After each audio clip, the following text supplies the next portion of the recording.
지난 5월 한 달간 육아휴직을 다녀온 서규하 씨.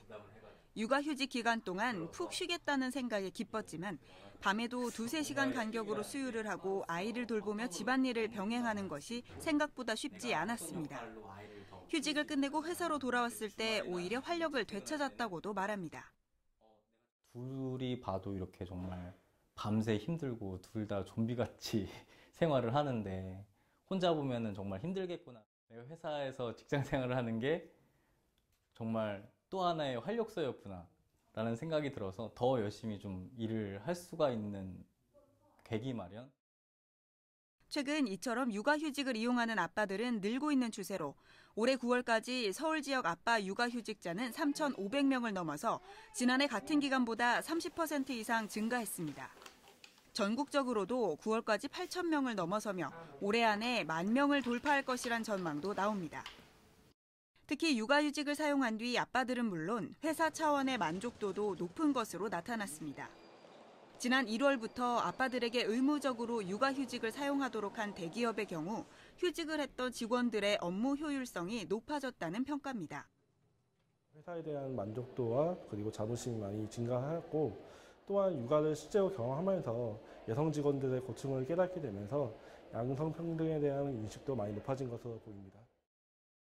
하지만 아직까지 아빠 육아휴직은 일부 대기업 직원과 공무원들에게 국한된 것이 현실입니다. 사업장 입장에서는 휴직자를 대신할 인력을 구하는 어려움이 있고 아빠들의 경우 휴직으로 인한 수입 감소나 복귀했을 때 뒤처지지 않을까 하는 부담도 큰 겁니다. 와이프가 내년에 직장을 다시 복귀하면 이 셋째가 이제 돌볼 사람이 없어서 육아휴직을 이제 생각하게 됐는데요. 아무래도 사회 분위기가 아직까지는 보편적이지 않다 보니까 좀 말하기가 아직 어렵습니다. 많이 개선됐으면 좋겠습니다. 때문에 사업장과 육아휴직 가정에 대한 제도적인 지원과 더불어 아빠 육아휴직을 바라보는 개인적, 사회적 시각의 변화가 함께 이루어져야 한다는 것이 전문가들의 지적입니다. 돈보다는 아이와 같이 함으로해서 얻을 수 있는 행복, 거기에 대한 인식이 좀 늘어나야 될 것 같고 사업장 단위에서 월급 주는 입장, 그러니까 사장님들 입장에서 이 직원을 육아휴직을 할 수 있도록 하더라도 충분하게 사업에 지장이 없을 수 있도록 국가에서 여러 가지.